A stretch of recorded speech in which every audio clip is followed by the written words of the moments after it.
بیوی حاملہ تھی، اس لیے سالی خدمت کرنے آئی تھی۔ سالی بہت نیک تھی، ساری ساری رات بیٹھ کر تہجد پڑھتی تھی اور میری بیوی اس کے سامنے ہاتھ جوڑ کر معافی مانگتی رہتی۔ جب بیوی کی ڈیلیوری کے دن قریب آئے تو بولی کہ اگر میں مرنے والی ہوں تو میری بہن سے شادی کر لینا، شاید اس طرح میرا گناہ کم ہو جائے۔ میں پریشان ہو گیا۔ بچہ جنم دیتے بیوی کا انتقال ہو گیا تو میں نے سالی سے شادی کر لی۔ وہ میرے قریب نہ آتی، بس تہجد میں بیٹھ کر روتی رہتی۔ ایک دن ماسی سالی کے بستر کی صفائی کرتے ہوئے چلانے لگی۔ میں جو ہی وہاں گیا تو جان نکل گئی کہ بستر میں نے کئی مرتبہ نورین کو اپنی جانب اور راغب کرنے کی کوشش کی، مگر وہ کبھی بھی میری بات نہ سنتی، نہ ہی میرے پاس بیٹھتی تھی۔ شادی کے شروع کے چند ہفتے تو میں نے لگاتار کوشش کی۔ مجھے لگا کہ شاید اپنی بہن کی وجہ سے وہ اتنی جذباتی ہو رہی ہے اور میرے حقوق بھی ادا نہیں کر پا رہی، لیکن ایسا نہیں تھا۔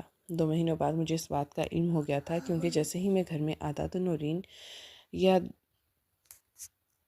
یا تو سوتی بن جاتی یا پھر کام نکال کر بیٹھ جاتی۔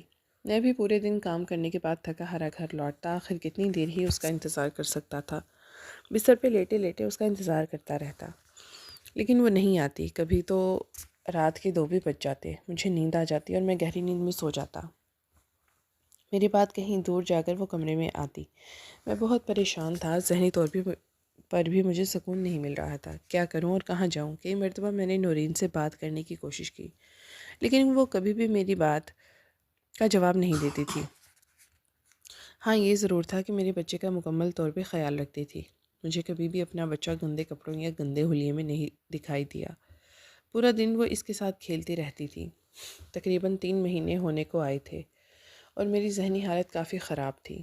اگر اس نے ایک نوکرانی کی حیثیت سے ہی میرا گھر میں رہنا تھا تو بہتر تھا کہ وہ مجھ سے شادی ہی نہ کرتی۔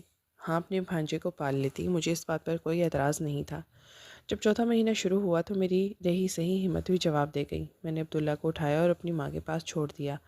کہا کہ ہم ایک اہم کام کے سلسلے میں شہر جا رہے ہیں۔ میری ماں نے پوچھا کہاں جا رہے ہو تو میں نے سنجیدگی سے کہا نورین کا شناختی کارڈ بنوانے کے لیے۔ وہاں پر بچہ اتنی رش میں گھبرا جائے گا، تو آپ شام تک اسے اپنے پاس رکھ لیں، اپنا جانے وہاں پر کتنی دیر لگ جائے گی۔ میری بات پہ میری ماں ایک دم پرسکون ہو گئی اور بچہ سنبھالنے کے لیے بھی تیار ہو گئی تھی۔ ابھی میں نے نورین کو نہیں بتایا تھا کہ اماں کو اور یہ بات کہہ کر آیا ہوں۔ جب کمرے میں آیا تو عبداللہ کے ساتھ کھیلنے میں مگن تھی۔ نورین تیار ہو جاؤ، ہمیں جانا ہے۔ کہاں جانا ہے؟ ہمیں وہ نرم لہجے میں بولی تو میں نے سنجیدگی سے کہا کہ تیار ہو جاؤ، جا کر ہی بتاؤں گا۔ اچھا ٹھیک ہے، یہ کہہ کے وہ اٹھی اور عبداللہ کے کپڑے نکالنے لگی۔ میں نے تو انکار کر دیا کہ عبداللہ ہمارے ساتھ نہیں جائے گا، جس پر وہ کافی حیران ہو کر بولی کیوں نہیں جائے گا؟ ہم بچے کو کہاں چھوڑ کر جائیں گے؟ میں نے نرمی سے کہا کہ امی سنبھالیں گی، تم بس تیار ہو جاؤ۔ اس بات پر وہ ایک دم سے پریشان ہو گئی، لیکن اس نے بات کرنی چاہی، مگر میں نے اپنا جو بھی سامان لینا تھا وہ لے کر کمرے سے باہر آتے ہوئے کہا آدھے گھنٹے میں آ رہا ہوں، تم تیار ہونا، ہم دیر نہیں کر سکتے۔ وہ کچھ کہنا چاہتے تھے مگر میں نے رک کر اس کی بات ہی نہیں سنی۔ میں جانتا تھا وہ مجھے انکار کرے گی یا پھر یہ بات پوچھنے کی کوشش کرے گی کہ ہم کہاں جا رہے ہیں۔ گھر سے باہر آتے ہی میرے دل کی حالت کافی خراب ہونے لگی اور دھڑکن بہت شدید بڑھ گئی تھی، تو مجھے کوئی بھی نہیں تھا۔ میں یوں ہی اپنی موٹر سائیکل پر پھرتا رہا۔ آدھا گھنٹہ ہوا تو گھر واپس گیا، دیکھا نورین تیار بیٹھی تھی۔ میں اماں کو مل کر اسے لے کر باہر آ گیا تو وہ کافی پریشان لگ رہی تھی۔ میں نے سنجیدگی سے پوچھا کہ کیا بات ہے، کیوں گھبرا رہی ہے، لیکن اس سے کوئی بھی بات نہیں بن پائی۔ تو میں نے سابقہ لہجے میں اتنا کہا اتنی پریشانی لینے والی تو کوئی بات نہیں، تم اپنے شوہر کے ساتھ جا رہی ہو، کون سا میں کوئی غیر ہوں، آؤ بیٹھو۔ یہ کہہ کے میں نے اپنا رخ دوسری جانب کر لیا۔ وہ بھی چپ کر میرے پیچھے بیٹھ گئی۔ وہ نہیں جانتی تھی کہ ہم کہاں جا رہے ہیں، جانتا تو حقیقتاً میں بھی نہیں تھا۔ میں بس اس سے تنہائی میں بات کرنا چاہتا تھا، کیونکہ جب بھی گھر میں اس سے بات کرنا چاہتا تو وہ مختلف کاموں میں مگن ہو جاتی۔ اگر کاموں میں مگن نہ ہوتی تو عبداللہ کے ساتھ لگ جاتی۔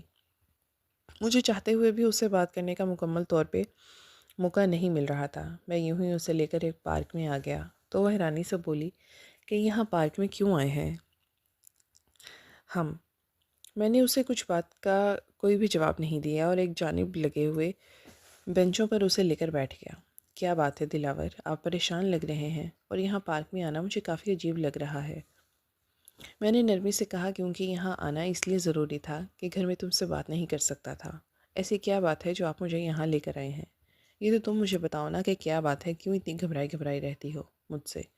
میں نے کبھی بھی تمہارے ساتھ کچھ غلط نہیں کیا، نہ کوشش کی ہے تمہاری اجازت کے بغیر، پھر بھی تم مجھے دیکھتے ہی کیوں ڈر جاتی ہو؟ وہ خاموش رہی کہ کیا میں تمہیں اچھا نہیں لگتا؟ وہ اب بھی خاموش تھی۔ دیکھو میری بات سنو، سال ہو گیا ہے نائمہ کے ساتھ شادی کیے ہوئے، لیکن میں نے کبھی بھی تمہیں اتنا پریشان نہیں دیکھا جتنا تم مجھ سے نکاح کرنے کے بعد ہو گئی۔ اگر تمہیں مجھ سے کوئی شکایت ہے یا کوئی بھی پریشانی ہے تو تم کھل کر کہو، اگر میں تمہارے ساتھ نہیں رہنا چاہتی تو یہ بھی بتا دو۔ تو وہ فوراً سے نفی میں سر ہلا کر بولی، ایسا کچھ بھی نہیں ہے، آپ بلا وجہ زیادہ سوچ رہے ہیں۔ میں بھی مکمل طور پہ ڈھیٹ بن چکا تھا۔ میں نے نرمی سے کہا، ٹھیک ہے کوئی بات نہیں، یہ تم بتاؤ تم بیویوں کی طرح کیوں نہیں رہتی ہو؟ میں جب بھی تم سے بات کرتا ہوں تو ایک دم مجرم بن جاتا ہوں، جیسے میں نے تمہارے ساتھ کچھ غلط کرنے کی کوشش کی ہوں۔ مجھے لگتا ہے کہ شاید میں تمہارے قابل نہیں تھا۔ تمہاری بہن نے جاتے جاتے مجھے تم پر تھوپ دیا۔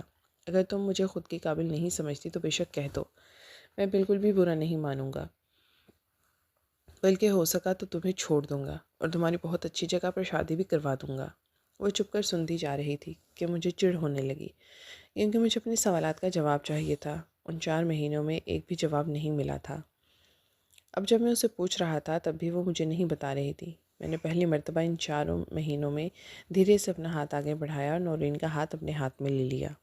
اس نے کوئی مزاحمت نہیں کی تھی، تبھی مجھے اپنے ہاتھوں کی تلی پر نم ہوتی نظر آئی۔ میں نے چونک کر نورین کی جانب دیکھا تو وہ رو رہی تھی۔ کیا بات ہے نورین، تم کیوں رو رہی ہو؟ تم جانتی ہو تمہارا یہ رویہ مجھے بہت پریشان کر رہا ہے۔ مجھے اپنا اب بغیر کسی جرم کے مجرم لگ رہا ہے۔ اس پر روتے ہوئے نورین نے جو کچھ بتایا، وہ بات سن کے نہ جانے کتنے ہی لمحے میں شوق کے عالم میں رہا۔ مجھے یہ یقین ہی نہیں آ رہا تھا کہ جو کچھ وہ کہہ رہی تھی ان 4 مہینوں کی خاموشی کے بعد بالآخر اس نے وہ سچ بتا ہی دیا تھا جو کب سے جاننے کی کوشش کر رہا تھا۔ اور آپ کو یاد ہے جب آپ کا رشتہ آیا تھا ہمارے گھر، وہ بولنا شروع ہوئی۔ میں مکمل توجہ دے کر اس کی بات سن رہا تھا۔ ہاں مجھے یاد ہے، میں نے اس بات کے جواب دیا۔ تو وہ نرمی سے بولی، آپ کا رشتہ میرے لیے آیا تھا کہ آپ کو یہ بات بھی یاد ہے؟ اب کی بار میں خاموش ہو گیا، کیونکہ یہ بات تو مکمل طور پہ میرے دماغ سے ہی نکل چکی تھی، مگر اب میں خاموش بیٹھا رہا کیونکہ اب میں واقعی نورین کی بات اچھی طرح سننا چاہتا تھا۔ کچھ تو تھا جو ان تمام باتوں کے پیچھے ایک راز کی مانند چھپا ہوا تھا۔ جب آپ کا رشتہ میرے لیے آیا تو میں کافی خوش تھی، کیونکہ مجھے اب ہمیشہ سے ہی اچھے لگتے تھے، اور شاید میں نے ہمیشہ سے ہی آپ کے ساتھ شادی کرنے کی خواہش بھی کی تھی۔ لیکن یہ بات الگ ہے کہ میں نے کبھی بھی آپ کو کوئی اشارہ نہیں دیا تھا یا پھر کوئی ایسی ویسی بات نہیں کی تھی، کیونکہ مجھے اللہ سے بہت ڈر لگتا ہے۔ جو لڑکیاں یوں اپنا خود برخود تلاش کرتی ہیں، اللہ ان سے ناراض ہو جاتا ہے۔ جب امی نے مجھے بتایا کہ تمہارا رشتہ آیا تو میں بڑی خوش تھی۔ میں نے جب لڑکے کا پوچھا تو شکر کے نوافل ادا کیے، لیکن نائمہ کافی پریشان ہو گئی۔ پچھلے کچھ دنوں سے اس کی حالت عجیب سی تھی، نہ وہ مجھ سے بات کرتی تھی نہ امی سے۔ وہ مجھ سے چھوٹی، لیکن پھر بھی کبھی اس نے مجھے بڑوں والا احترام نہیں دیا۔ میں نے کئی مرتبہ نائمہ کو ٹٹولنے کی کوشش کی، کیونکہ کوئی مسئلہ تو تھا اس کے ساتھ جو وہ راتوں کو اٹھ کے روتی تھی۔ یوں لگتا تھا کہ وہ آہستہ آہستہ ذہنی مریض بنتی جا رہی ہے۔ ایک رات میں اٹھی تو وہ بہت رو رہی تھی۔ میں نے نرمی سے پوچھا کہ کیا بات ہے نائمہ، تم کیوں نہیں مجھے بتاتی ہو؟ وہ میرے گلے لگی اور پھوٹ پھوٹ کر روتے ہوئے بولی، نورین جو کچھ ہوا ہے میں تمہیں وہ بتا نہیں سکتی۔ میں نے حیرت سے پوچھا کہ بات کیا ہے؟ اب اتنا بھی کیا برا ہو گیا کہ تم اپنے منہ سے بھی نہیں کہہ سکتی ہو؟ واقعی میں کافی حیرت ہوئی۔ ماں کو اپنے ساتھ لگا لیا، مگر وہ پھر بھی غائب دماغی سے کام کر رہی تھی۔ میں نے کچھ بھی نہیں پوچھا تھا، کیونکہ رات کو پوچھ پوچھ کر تھک چکی تھی، مگر اس نے کوئی بھی جواب نہیں دیا تھا، جس سے مجھے اندازہ ہو گیا تھا کہ وہ اپنی پریشانی ہمیں نہیں بتائے گی۔ لیکن یہ تو حقیقت ہے، واقعی میں وہ بہت پریشان ہے۔ کھانا بنانے کے بعد جب کچن سے باہر جانے لگی تو نرمی سے بولی، نورین مجھے تم سے ایک ضروری بات کرنی ہے۔ نے فوراً پلٹی اور کہا، بتاؤ نائمہ کیا بات ہے؟ لیکن وہ پریشانی سے بولی، یہاں نہیں کر سکتی، اور وعدہ کرو جو بھی میں بات تمہیں بتاؤں گی وہ تم امی کو نہیں بتاؤ گی۔ میں نے فوراً وعدہ کر لیا، کیونکہ مجھ سے اپنی بہن کی پریشانی دیکھی نہیں جا رہی تھی۔ چلو کمرے میں آ جاؤ۔ لیکن وہ نفی میں سر ہلا کر بولی، نہیں کمرے میں نہیں، یوں کرو چھت پہ چلی جاؤ، میں تمہارے پیچھے آ رہی ہوں، وہاں چل کر بات کرتے ہیں۔ اب تو میرے دل کی دھڑکن بہت تیز رفتاری سے چلنے لگی، کیونکہ مجھے ڈر لگ رہا تھا کہ کہیں کوئی ایسی ویسی بات نہ ہو۔ میرے جتنے بھی وہم تھے وہ حقیقت ہو گئے۔ چھت پر 5 منٹ انتظار کرنے کے بعد پیچھے ہی نائمہ بھی چلی آئی اور نرمی سے بولی، تم وعدہ کرو مجھے ڈانٹو گی نہیں؟ میں نے وعدہ کر لیا کہ میں نے کیوں ڈانٹنا ہے تمہیں، تم تو میری بہن ہو۔ تمہاری بھی مسائل ہیں، میں نے خود حل کرنے ہیں۔ کون سا ہمارا کوئی بھائی ہے؟ میں ہی تمہاری بہن ہوں، میں ہی تمہارا بھائی ہوں۔ میں نے جیسے تیسے ہوا اس سے مکمل طور پہ تسلی دی۔ وہ نرمی سے بولی، نورین مجھ سے ایک بہت بڑی غلطی ہو گئی ہے۔ کیا غلطی؟ میرے کان یہ بات سن کر ایک دم کھڑے ہو گئے۔ میں حاملہ ہوں۔ کاش وہ کچھ اور کہتی تو میں سب وہ باتیں برداشت کر لیتی، لیکن جو نائمہ نے اس وقت کہی تو میرے لیے وہ ایک دم ناقابل برداشت تھی۔ میں نے دوبارہ پھر پوچھا کہ کیا کہہ رہی ہو تم؟ وہ اپنے سابقہ لہجے میں بولی، وہی جو تم نے سنا ہے۔ میں دوبارہ یہ بات دہرانا نہیں چاہتی۔ میرا بس نہیں چل رہا تھا کہ زمین پھٹے اور میں زمین میں سما جاؤں، کیونکہ میرے سامنے میری بہن اتنی دیدہ دلیری کے ساتھ یہ بات کر رہی۔ مجھے اس پر بھی حیرت ہو رہی تھی اور میں شوق کے عالم میں تھی کہ اب کیا کرنا ہے اور بچہ کس کا ہے۔ یہ تو ایک پریشانی تھی کہ میرے رشتے کا جواب لینے کے لیے خالہ آ رہی تھی، اور دوسری پریشانی نورین کی تھی۔ وہ اتنی غلط موقع پر یہ باتیں مجھے کیوں بتا رہی تھی؟ مجھے ایک دم سے اس پر شدید قسم کا غصہ آنے لگا، لیکن میں نے اپنے غصے کو مکمل طور پہ ضبط کیا کہ میری بہن نے اگر مجھ پہ اعتبار کر کے یہ بات کی ہے تو مجھے اس کے اعتبار کو قائم رکھنا چاہیے۔ تم یہ بات مجھے بعد میں بھی تو بتا سکتی تھی۔ لیکن وہ نفی میں سر ہلا کر بولی، بالکل بھی نہیں۔ تبھی امی لینے کے لیے ہمیں نیچے آ گئیں اور بولی، لڑکی ہو تم، اوپر کیا کر رہی ہو؟ جانتی ہو نا کہ مہمانوں نے آنا ہے اور یہاں چھپ کر بیٹھی ہو تاکہ کام نہ کرنا پڑے۔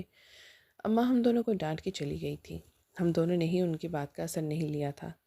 تو میں نے پھر پوچھا کہ مجھے بتاؤ کون ہے اس بچے کا باپ، لیکن اس سے پہلے وہ میری بات کا جواب دیتی نیچے خالہ لوگ آ چکے تھے اور امی ہمیں آوازوں پہ آوازیں دے رہی تھیں۔ مجبوراً ہم دونوں بہنوں کو نیچے جانا پڑا۔ وہ اتنی بات بتا کر خاموش ہو گئی۔ میرے دل کی رفتار ایک دم سے بڑھ چکی تھی۔ مجھے تو یقین ہی نہیں آ رہا تھا اس بات کا جو نورین کہہ رہی تھی، اور نائمہ نے یہ سب کچھ کیوں بتایا؟ میں نے جلدی سے یہ بات پوچھی تو وہ نفی میں سر ہلا کر رونے لگی اور بولی، میرا وجود آگے کی بات بتانے کی ہمت نہیں کر پا رہا۔ میں بھی بے چین ہو کر اٹھ کھڑا ہوا، کیونکہ نورین کے اگلے جملے مجھے سننے سے پہلے ہی محسوس ہو رہے تھے۔ میں قریبی دکان سے چائے پکڑ کے لایا تو نورین کو پینے کے لیے دی، مگر اس نے چائے پینے سے انکار کر دیا۔ تو میں اس کے لیے بوتل لے آیا۔ وہ وہاں پر بیٹھ کر بوتل پینے لگی، جبکہ میں ایک درخت کے قریب ہو کر سگریٹ پینے لگا۔ میرا دماغ پوری طرح سے سلگ رہا تھا، جیسے اپنی پچھلی بات میں اس نے بتایا تھا کہ وہ مجھے بچپن سے ہی پسند کرتی تھی۔ یہ بھی بات مجھے کافی پریشان کر رہی تھی، کیونکہ اگر وہ واقعی مجھے پسند کرتی تھی تو شادی کو 4 مہینے ہونے کے باوجود اس نے اب تک مجھے اپنا شوہر کیوں نہیں سمجھا تھا؟ بہت سارے سوالات تھے جن کے جوابات مجھے نورین کے علاوہ اور کوئی بھی نہیں دے سکتا تھا۔ میں واپس آیا تو دیکھا کہ وہ بینچ پر بے ہوش پڑی تھی۔ میرے ہاتھ پاؤں ایک دم سے پھول گئے۔ میں نے فوراً اسے گود میں اٹھایا اور پارک سے باہر نکل کے رکشے کی تلاش کرنے لگا، لیکن مجھے سڑک کے پار ہی ایک کلینک دکھائی دیا۔ وہاں جا کر ڈاکٹر نے بتایا کہ شدید پریشانی کے باعث آپ کی بیوی کا نروس بریک ڈاؤن ہو چکا ہے۔ یہ تو ایک کے بعد دوسری مصیبت پڑ گئی تھی۔ ڈاکٹر نے چند دوائیاں وغیرہ لکھ کر دیں کہ باہر سے ہمیں یہ لا دو، تب تک ہم اسے ڈرپ وغیرہ لگا رہے ہیں۔ میری تو مکمل طور پہ بینڈ بج چکی تھی، ایک تو اپنی بیوی کی حقیقت جان کر اور دوسرا نورین کی اتنی بگڑتی حالت دیکھ کر۔ یقیناً کوئی نہ کوئی ایسی بات تھی جو اسے اس پر بہت زیادہ اثر کر رہی تھی، اور وہ کافی پریشانی والی بات بھی تھی، کیونکہ اگر اس بات کا اثر اتنا شدید نہ ہوتا تو شاید وہ کبھی بھی یوں نروس بریک ڈاؤن کا شکار نہیں ہوتی۔ کتنی ہی دیر میں باہر لاؤنج میں بیٹھا رہا اور مسلسل اللہ سے نورین کی صحت یابی کی دعائیں کرتا رہا۔ مجھے یہ سمجھ نہیں آ رہا تھا کہ میں اس بات کی دعا کروں کہ آگے والی جو بھی حقیقت ہے وہ میرے لیے کم پریشانی کا باعث ہو، یا پھر نورین کے لیے دعا کروں۔ خیر، اسے ہوش آ گیا تھا، لیکن ڈاکٹر نے سنجیدگی سے روک دیا تھا کہ تم نے بہت زیادہ بات نہیں کرنی۔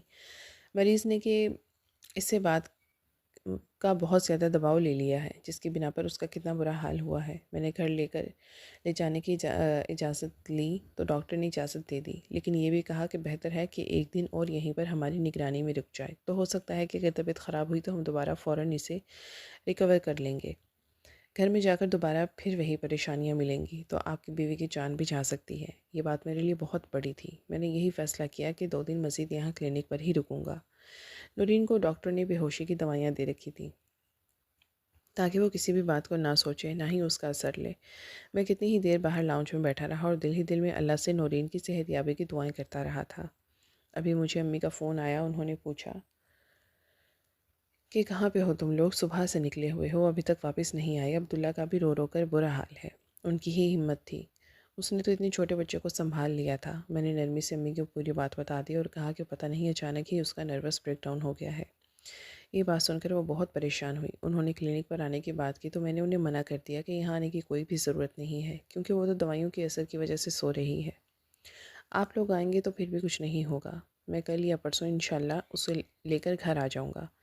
ابھی رات کو بھی گھر چکر لگاؤں گا عبداللہ کو دیکھنے کے لیے، پھر اگر آپ نے آنا ہوا تو بے شک میرے ساتھ آ کر چکر لگا لیجئے گا۔ وہ چپ کر گئی اور مجھے تسلی دیتے ہوئے بولی، بیٹا پریشان مت ہونا، میں اس کی خیر و عافیت کے لیے نفل پڑھتی ہوں۔ پوری رات میں نے سوتی جاگتی کیفیت میں بتائی۔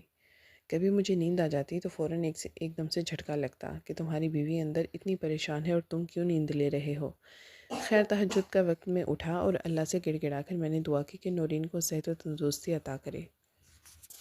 اس کے علاوہ میرا کوئی بھی نہیں پتہ نہیں یہ بات میں نے کیوں کہی تھی، کیونکہ 4 مہینے ہو گئے تھے۔ ایک مرتبہ بھی اس نے مجھے اس بات کا یقین نہیں دلایا تھا کہ وہ میرے پاس موجود ہے۔ اگلی صبح اس کی حالت کافی بہتر ہو گئی تھی۔ رات کو امی بھی چکر لگا گئی تھیں۔ ڈاکٹر نے اگلی صبح اسے ڈسچارج کر دیا، لیکن سختی سے منع کیا کہ کوئی بھی پریشانی والی بات نہیں کرنی۔ لیکن میں ڈاکٹر کو کیا بتاتا؟ اگر یہ بات مکمل نہیں کرے گی تو کہیں میرا نروس بریک ڈاؤن نہ ہو جائے۔ خیر ہم لوگ واپس آ گئے۔ پورا راستہ ہم دونوں ہی خاموش رہے تھے، کسی نے بھی بات میں پہل کرنے کی کوشش نہیں کی تھی۔ گھر آ کر امی اس کا صدقہ وغیرہ دینے لگیں۔ تقریباً 3-4 دن بیت گئے تھے، اس موضوع پر ہم دونوں میں سے کسی نے بھی بات نہیں کی تھی۔ لیکن چوتھی رات میں اس کے پاس آیا اور کہا کہ میں جانتا ہوں نورین تمہاری طبیعت بالکل بھی ٹھیک نہیں، لیکن مجھے چین نہیں آ رہا۔ میں نے خود کو روکنے کی بہت کوشش کی ہے۔ خدا کا نام ہے مجھے پوری بات بتا دو۔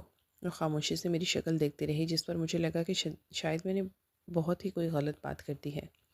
مجھے اندر ہی اندر گلٹ ہونے لگا تو وہ نرمی سے بولی، ہم دونوں نیچے آ گئے تھے۔ خالہ نے مجھے بہت پیار دیا اور امی سے پوچھا بتاؤ پھر کیا جواب ہے۔ ویسے تو ہم چاہتے ہیں کہ یہ ہماری بیٹی ہی بنے، بچپن سے ہی ہم نے سوچ رکھا ہے کہ امی نے کیا جواب دینا تھا، ہاں ہی کرنا تھا، لیکن اس سے پہلے نعیمہ نے امی کا بازو پکڑا اور انہیں اپنے ساتھ کمرے میں لے گئی۔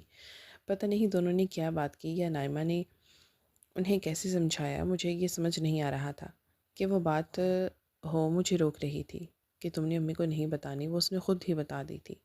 جب امی کمرے سے باہر آئیں تو ان کی حالت یوں تھی گویا کاٹو تو بدن میں لہو نہیں۔ خالہ نے حیرت سے پوچھا کیا بات ہے شمائلہ، ابھی تو تم ٹھیک تھی؟ جیسے کیا بات کر دی؟ نائمہ نے جو تمہاری حالت لمحوں میں ہی بگڑ چکی ہے۔ وہ نرمی سے بولی، نائلہ کیا تم میری بڑی بچی کے بجائے میری چھوٹی بچی کا رشتہ لے لو گی؟ میں جو چائے کی ٹرے وہاں پر رکھ رہی تھی امی کی بات سن کر میرا ہاتھ جہاں تھا وہیں پہ رک گیا۔ میں نے حیرت سے امی کو دیکھا لیکن وہ مجھے نہ دیکھ پائیں۔ وہ دونوں خود باتیں کر رہی تھیں لیکن میں حیرانی سے کھڑی ہونے دیکھ رہی تھی۔ امی کو وہاں میرے کھڑے ہونے تک کا احساس نہیں ہوا۔ میں بھی چپ کر کے کھڑی رہی کیونکہ میں جاننا چاہتی تھی آخر کیا بات ہو گئی جو نائمہ نے امی کو اتنی جلدی منا لیا۔ کہیں اس نے اپنے حاملہ ہونے والی بات تو نہیں بتا دی؟ میرا دل ایک دم سے گھبرانے لگا کیونکہ اگر واقعی میں بتا بھی دی تھی تو یہ سب کچھ آپ کے حصے میں آتا۔ یہ کہتے ہوئے اس نے میری جانب اشارہ کیا، پھر نرمی سے میرے بالوں میں ہاتھ پھیر کر بولی، لیکن وہی ہوا جو رب کو منظور تھا۔ جب امی نے قسم ڈالی تو خالہ نے کوئی بھی بات نہیں کی اور نرمی سے اپنی بہن کے ساتھ ہاتھ چومتے ہوئے بولی، پتہ نہیں تمہاری کیا مجبوری ہے یا تم نے سب کچھ کیوں کیا ہے، لیکن مجھے تمہاری قسم کا مان رکھنا ہے۔ جاؤ لے کر آؤ نائمہ کو، باہر میں انگوٹھی پہنا دو۔ امی نے مجھے اشارہ کیا کہ جاؤ نائمہ کو بلاؤ۔ میرا ایک ایک قدم ایک من کا ہو رہا تھا۔ میں کمرے کی طرف جانا چاہتی تھی لیکن چل نہیں پا رہی تھی۔ قدم کہیں رکھتی تھی لیکن اٹھتا کہیں تھا۔ اور امی نے پھر کہا، نورین تمہیں بات سمجھ نہیں آ رہی، جا کر نائمہ کو باہر لے کر آؤ، اس سے کہو منگنی ہے اس کی، اور اپنا لال دوپٹہ بھی اسے اڑا دینا۔ مجھے سمجھ نہیں آیا کہ امی ایک دم سے یوں طوطا چشمی کیوں کر رہی ہیں۔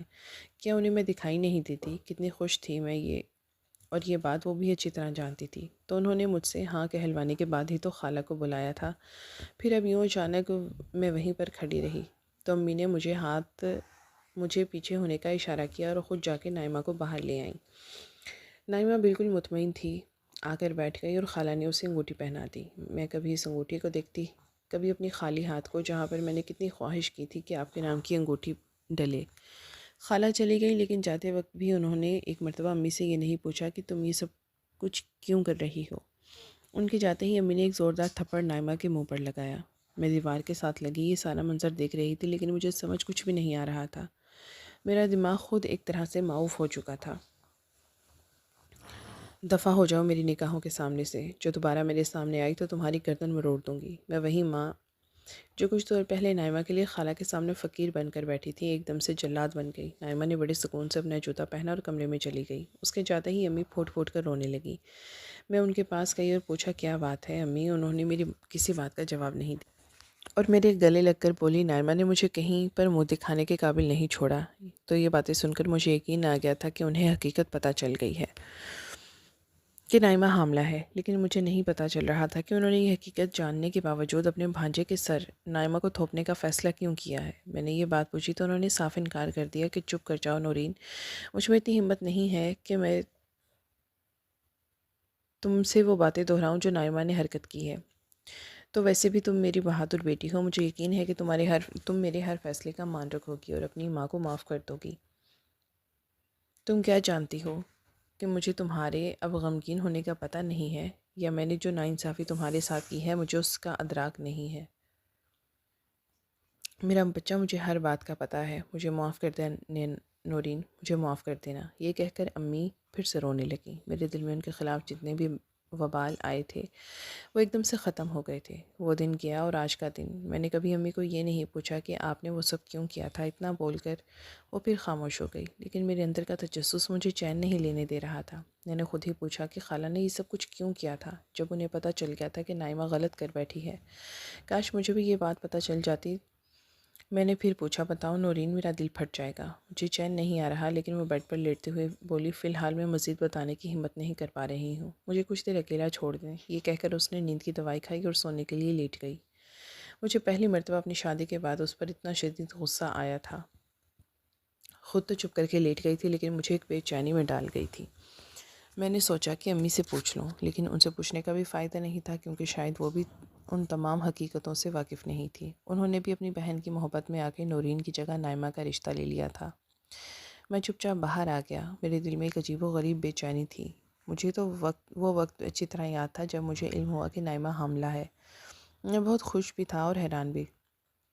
جب نائمہ کے ڈیلیوری کا وقت آیا تو مجھے لگا کہ شاید بچہ پری میچور ہے۔ ڈاکٹر نے بھی بتایا تھا کہ بہت پیچیدگیاں ہو سکتی ہیں۔ میں نے ان باتوں کی جانب اتنا دھیان ہی نہیں دیا۔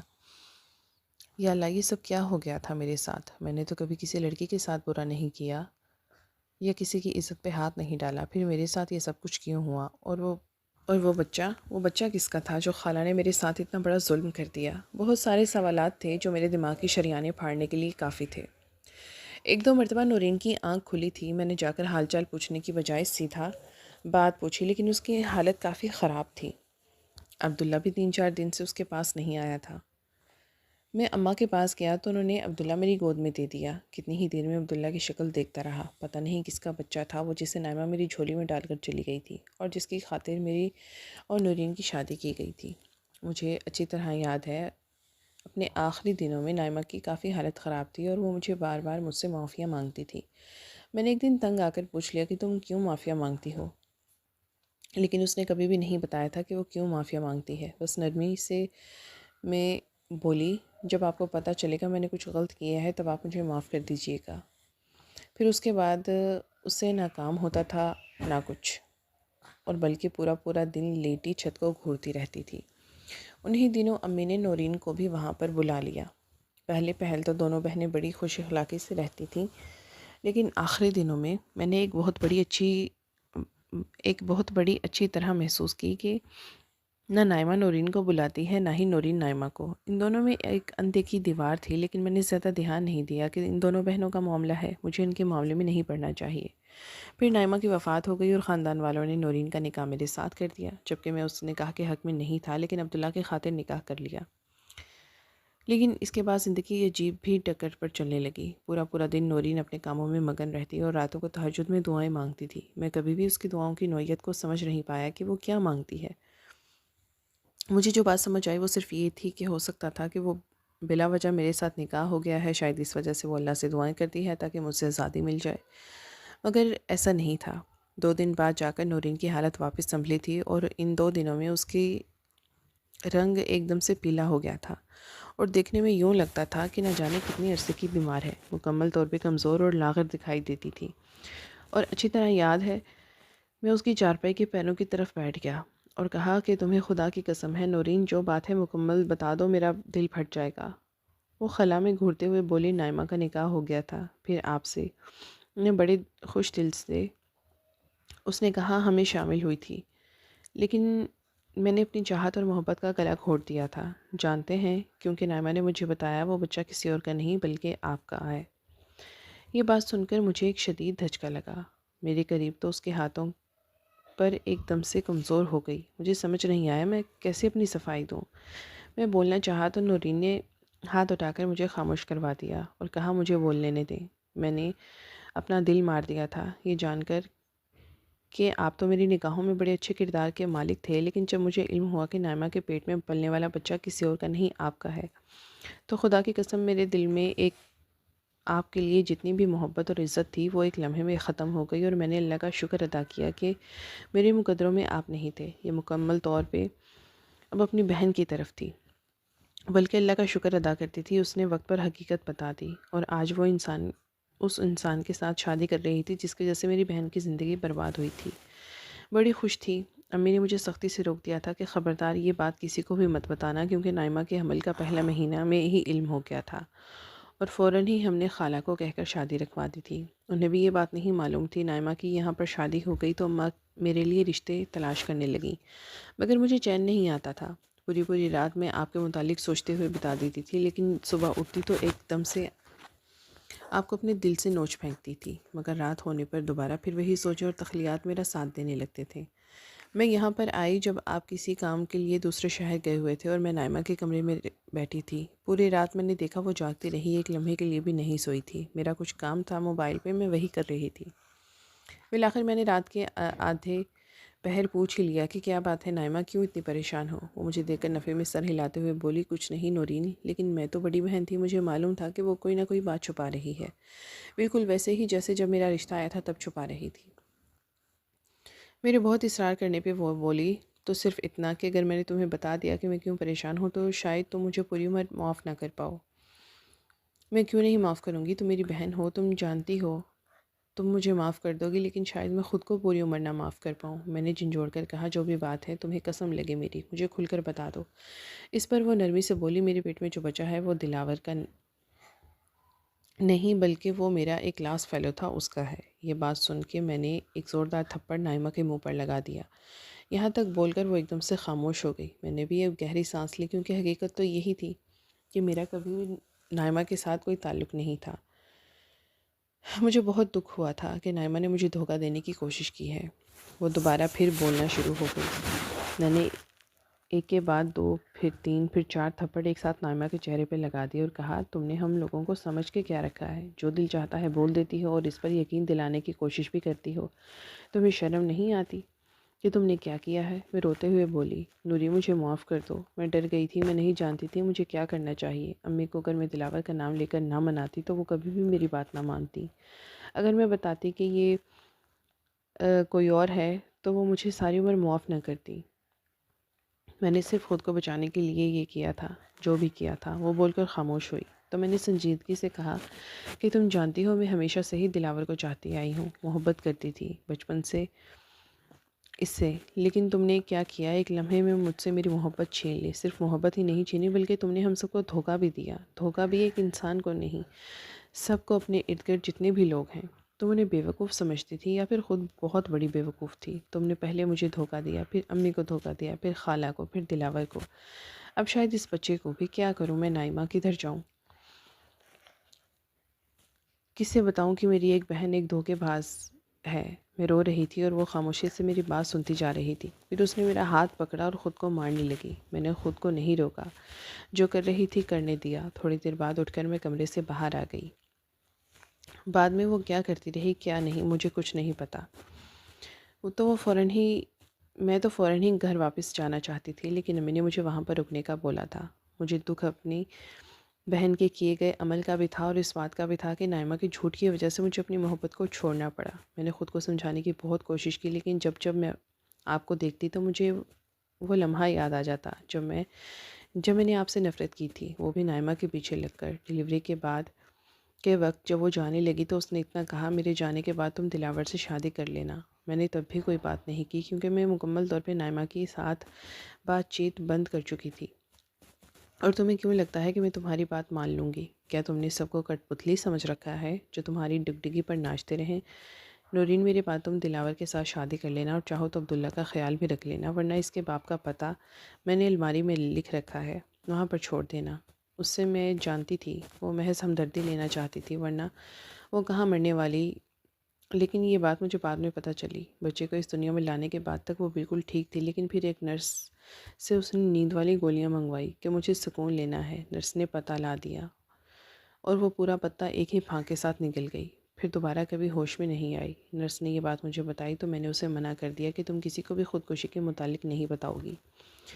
پھر میری شادی اس کے کہے کے مطابق آپ کے ساتھ ہو گئی، لیکن مجھے اپنا وجود بھی گنہگار لگتا ہے۔ اگر میں اپنی بہن سے بات کر لیتی تو وہ یوں خودکشی کی حرام موت نہ مرتی۔ ہر رات تہجد میں رو رو کر میں اپنی بہن کے لیے معافی کی دعائیں کرتی ہوں، اس کی بخشش کے لیے روتی ہوں۔ جب جب آپ میرے قریب آتے ہیں تو مجھے نائمہ ایک دم سے یاد آ جاتی ہے۔ یہ بول کر وہ پھوٹ پھوٹ کر رونے لگی، تو میں نے آگے بڑھ کر اسے اپنے ساتھ گلے لگا لیا، وہ بھی میرے گلے رکھ کر رونے لگی۔ میں جانتا تھا کہ آگے کا سفر کافی مشکل ہے، لیکن میں نے نہ صرف نائمہ کو معاف کر دیا بلکہ عبداللہ کو بھی کھلے دل سے اپنا لیا تھا، اور میں جانتا تھا نورین کا بھی دل اپنی طرف مائل کر لوں گا۔ بس اس میں کچھ وقت زیادہ لگے گا کیونکہ اس کی بہن کا صدمہ ابھی نیا ہے۔